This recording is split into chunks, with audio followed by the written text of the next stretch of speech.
If you see what's wrong with the Nira Laser in this video, you're going to understand a lot of the marketing tricks that a lot of companies and brands use to get you to buy terrible products.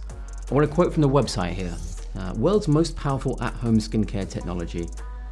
Is it though? Really? Because you might be able to generate a large amount of power in a tiny patch of skin, but how useful is that? If you want to treat your whole face, you've got to move that treatment patch around like what, 30 times to cover the whole face at that max power? Who's got 1 to 2 hours every day to treat their whole face patch by patch?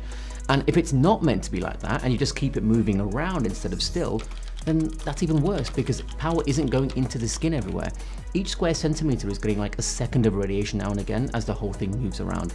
I highly doubt it's the most powerful when you have things like the Dermalux Flex at 40 joules per square centimeter, treating the whole face and neck together at the same time. In reality and in practical use, that's the most powerful, really. Big red flag here for me. They're talking about it being clinic grade. This literally means nothing because there's no definition of clinic grade anywhere. Any company that uses this phrase is a red flag in my opinion, because to me it looks like they're using things that mean nothing to make the public think there's something special going on. Keep an eye out for red flags like this in any brand that you buy from. Further down, they're also talking about it being a sort of natural treatment. They've actually used the word naturally. How is a laser natural? How is heating up the dermis layer of skin to try and tighten it natural? I've never seen Charles Darwin speak about using a laser as something that happens as part of nature through evolution. This is a pretty poor use of the word, frankly, another red flag. Talking about restoring collagen. I mean, restore how much? All the collagen that we've ever lost throughout our whole lives, or just a tiny bit from last week that we lost? A bit more data on this wouldn't go amiss, and to be honest, leaving things so vague is yet another red flag. And even talking about collagen, like that's pretty vague. You know, if you don't know, there's 28 types of collagen and they're all unique. Some you don't even find in the skin. I admit you may not be able to test for all of them being produced, but some sort of statement to at least acknowledge the hole in this point would have been good. Red flag again for me personally. And then we've got some before and after pictures, pay attention to this, which I think are pretty despicable on Nira's behalf. Take a look at this one from patient named Susan. It looks like the device has made a massive difference, but take a look at the brows. Surely all that's happened here is that the brows have been raised to stretch the skin so that it looks smoother, isn't it? You see things like this on cosmetic treatment before and after pictures all the time, and clinicians like myself can spot them a mile off. Unfortunately, a lot of companies count on members of the public not being able to. Massive red flag here. There's another one right next to it from a patient called Tina too. This one's even more blatant, I'd say. In the before, you can clearly see the slight smile that she has, and in the after, she's got a blank face. When we smile, we can wrinkle our eyes very easily, and those wrinkles can disappear instantly when we stop smiling. Look at the fact that these pictures are being used to sell the device on the company's website, and decide for yourself whether you trust anything they manufacture or not. Personally, I wouldn't go anywhere near it. It's another red flag. They're talking about the body stops producing collagen. I mean, this is a complete load of garbage. Human beings produce less collagen as we age, but we don't stop it completely. If we stopped producing collagen completely, we'd literally be dead because we need it for things like the structure of our internal organs and not just skin. Nira, if you genuinely believe that humans stop collagen production completely after a certain age, then post a scientific paper that proves that. Red flag again. This is quite funny, 200 times more powerful than LED. This is a really dodgy statement that I think is full of personally. First of all, Nira admits here that a treatment with this device is 90 joules per square centimeter. I'm going to assume that this is over the 3 to 5 minutes that they talk about. Now, how do they define the treatment though? Are you holding it in the same position for 3 to 5 minutes? If you are, then you've not really had a treatment, have you? A tiny patch of skin has had a treatment while the rest of your face is doing nothing. In which case, to treat your whole face, how long is that going to take? 2 hours as you move the thing around every 5 minutes? No one's got time for that every day.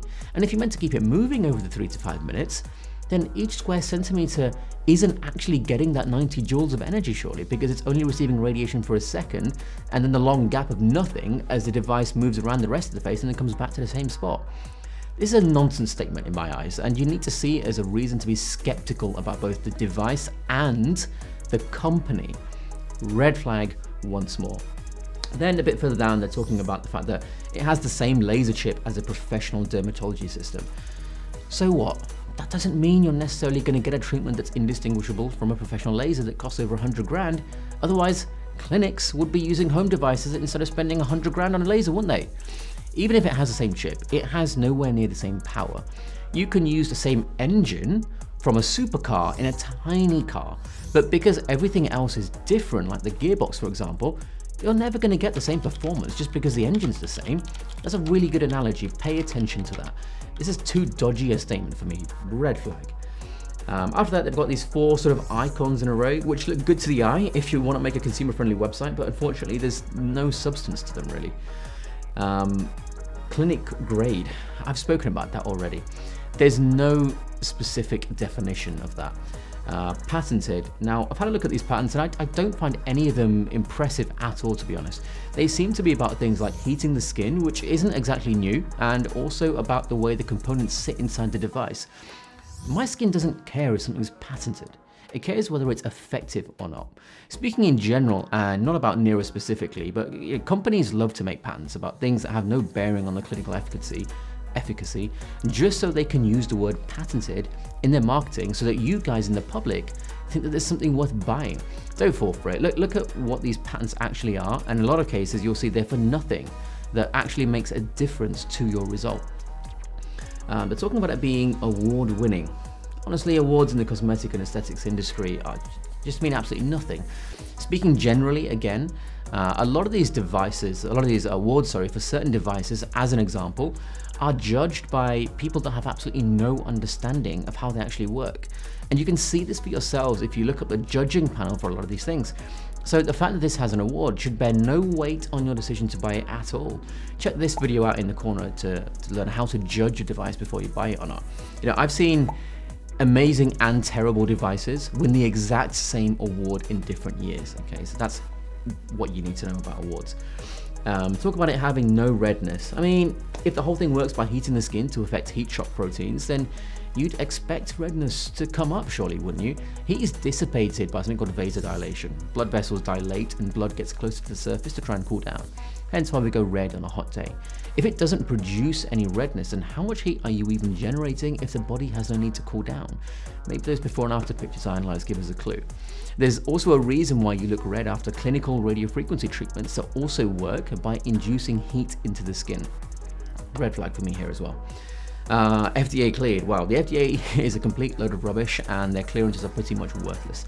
You will be amazed at the amount of devices that get cleared when they're completely useless. If you want to see the levels of manipulation that go on behind the scenes when it comes to FDA clearance, then check out this video of mine in the corner. They say they've revolutionized at-home skincare. Not really, to be honest. There's lots of similar devices like this out there, and there's things like the Dermalux Flex MD, which can treat the whole face and parts of the neck at the same time without you having to move a thing around your face manually. That's the best cosmetic energy-based device out there at the moment, and honestly, this comes nowhere near. The use of ridiculous before and afters to sell you the device tells you everything you need to know, in my opinion, and it's an absolutely huge red flag because at the end of the day, you're buying this to improve your skin. And if the best images of it doing exactly that on someone else look like they're full of then I'd stay as far away as possible. I mean, I'll put some before and afters of the Dermalux device on screen now, and just look at the difference between those and the Nira before and afters and decide which one you want for your skin.